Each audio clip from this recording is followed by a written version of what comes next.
Welcome everybody, happy Valentine's Day. I'm here to talk about update 6.1. So if you got a special guy or special girl who likes to play MMOs, now you guys can spend time together playing update 6.1. Let me just give you the highlights. Last time I posted a Swtor video, as far as updates, I was showing you from the PTS server, the Alderaan Stronghold, which is a big attraction here. Now that's going to be going live as of tomorrow. But there's a lot of other highlights, like for example, there'll be some expounding on the story. So let me say before anything else, there'll be spoiler alerts for people who have not played the latest expansion, Spoils of War, for people who haven't played anything after Knights of the Fallen Empire, Knights of the Eternal Throne. So if you haven't played, you might want to click out and catch up. But if you have and you want to know, stay tuned.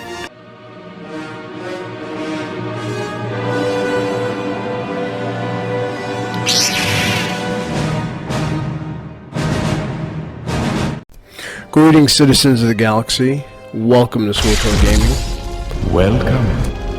For us, nothing is impossible. Who we truly are is defined by our actions.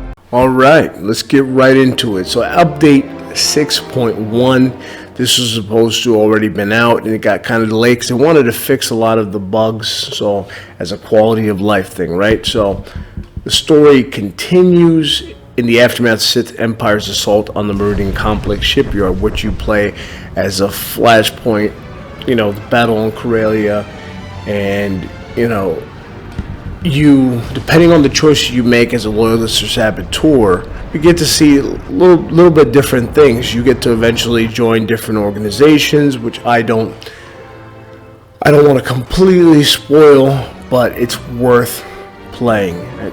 I've shown you a little of those scenes, little clips that I've had on my Swtor clips playlist, so check that out. So you get to join different factions at the end of that. So your elite factions carry out key objectives that can balance the tips of war. As the fighting intensifies across the galaxy, representatives from the Galactic Republic and the Sith Empire arrive on Odessen to discuss plans of attack, which will be interesting. It'll give us a little story to continue interacting while they're getting the next big expansion. They're seeing a little bit of story. There's quite a few things too, because at the end we're given at least 3 different cliffhangers. One, a possible return of a certain galactic threat. Number 2, we're giving a furthering of the war, the reignition of the war between the Republic and the Sith Empire.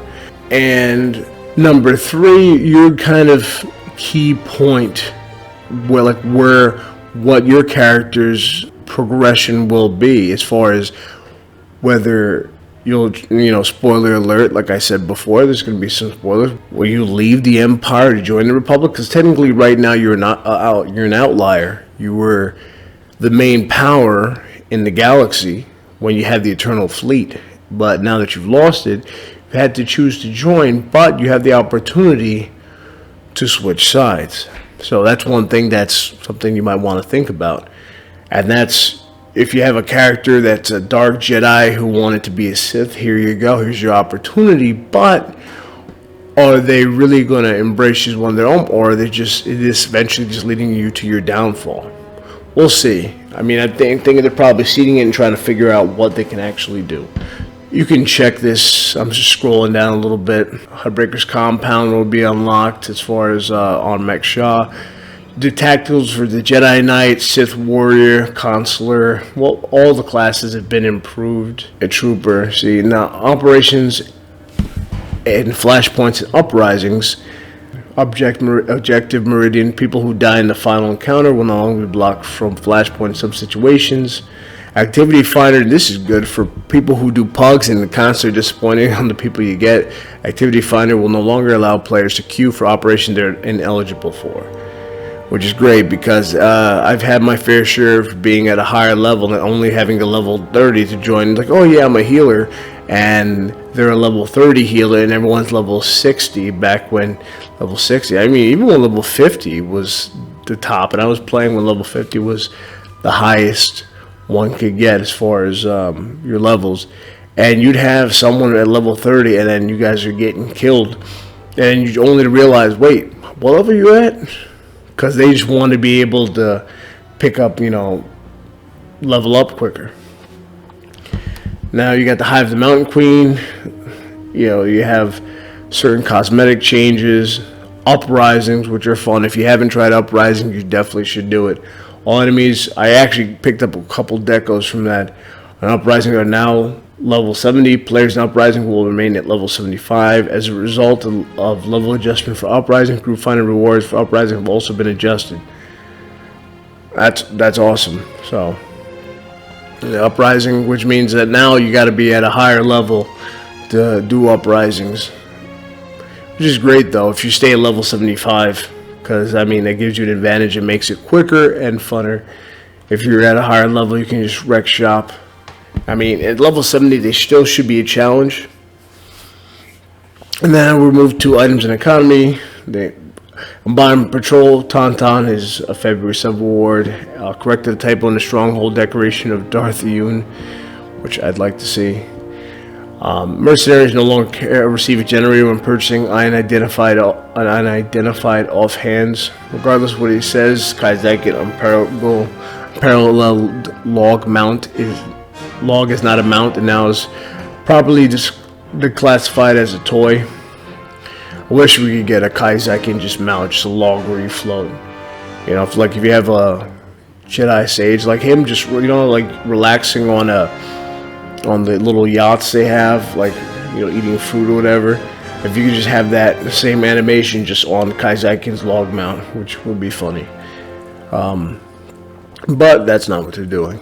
Corrected the type of the command character's token ability description.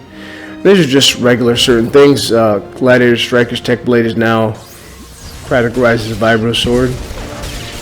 Mission NPC. This is great right here. Valen Korok will spawn much quicker for the heroic mission possessed hunter on Dromenkas.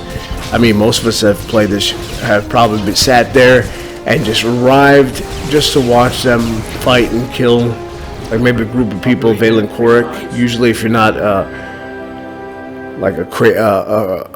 crazy person, you'll add everybody to your group, and usually you don't just attack the guy unless you're just by yourself, but if you have people waiting, you all group up, you knock them out. But there's time where you've arrived there and there's already a group fighting them, and you're waiting feels like forever, 5 or 10 minutes probably.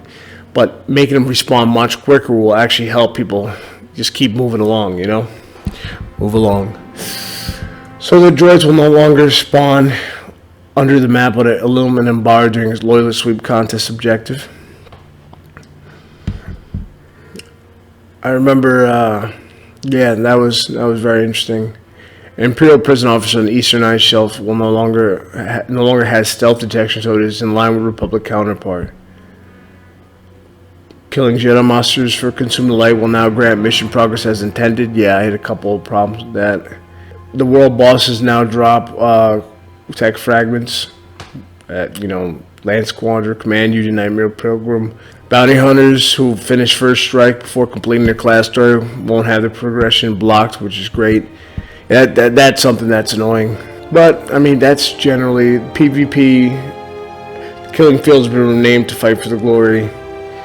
And number of instances where unassembled components were listed as sub-reward currency that was removed from Onslaught.